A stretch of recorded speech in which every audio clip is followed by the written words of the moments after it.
తెలియజేసుకుంటూ ఎవరినైనా మర్చిపోయి ఉంటే క్షమించండి, లేకపోతే లేదు, అది మీ ఇష్టం. నేను దానికి ఏం చెప్పలేను. పోతే one and only that is megastar Chiranjeevi.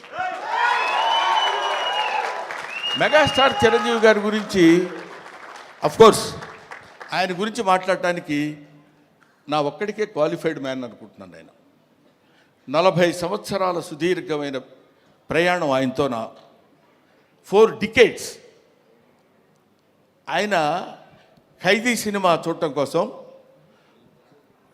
భీమవరంలో, అప్పుడు అత్తిరి కాలేజీలో లెక్చరర్గా చేసేవాడిని. భీమవరం వచ్చినప్పుడు పని మీద హడావుడిగా వెళ్ళిపోయి ఆ సినిమా చూసి వచ్చి ఎవడో కుర్రాడు భలే చేస్తున్నాడు రా, అసలు ఏదండి అదే చెప్తున్నాను.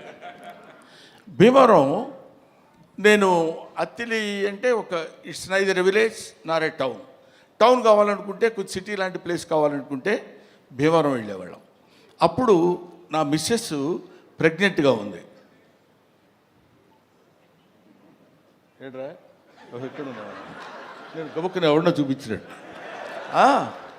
ఉన్నప్పుడు తన్ని తీసుకుని భీమవరం వెళ్ళి భీమవరంలో చెకప్ చేయించుకొని అది పాజిటివ్ వచ్చింది అనగానే గబ పరిగెట్టుకుంటూ ఆవిడని లాక్కుని ఆల్మోస్ట్, ఎందుకంటే ఆ సినిమాలో ఫస్ట్ ఫైట్ బిగినింగ్లోనే ఫైట్ ఉంటుంది, ఇది ఖైదీ ఫైట్. అంతవరకు అట్లాంటి ఫైట్ చూసిన వాళ్ళు లేరు. ఇవాళ చిరంజీవి గొప్పోడయ్యాడు, చిరంజీవి చాలా గొప్పోడయ్యాడంటే he's the trendsetter. Trendsetter అంటే మనం to be frank with you, fights అంటే ఒక రకంగా చూసినటువంటి వాళ్ళం, ఇదేంటి ఇలా కూడా ఫైట్స్ చేయొచ్చా, ఇలా కూడా చేస్తారా అనేటువంటి ఒక దిగ్భ్రాంతిని కలిగించినటువంటి ఆనాడు ఒక ఫైటర్, ఒక ఫైట్ మాస్టర్స్కి ఈయనకి ఏం చెప్పాలి అనేటువంటి ఆలోచనలో పెట్టినటువంటి వ్యక్తి చిరంజీవి గారు. ఆ రోజు ఖైదీ నుంచి ఈ రోజు వరకు ఆయనతో ఎన్నో సినిమాలు చేశాను. అది పక్కన పెడితే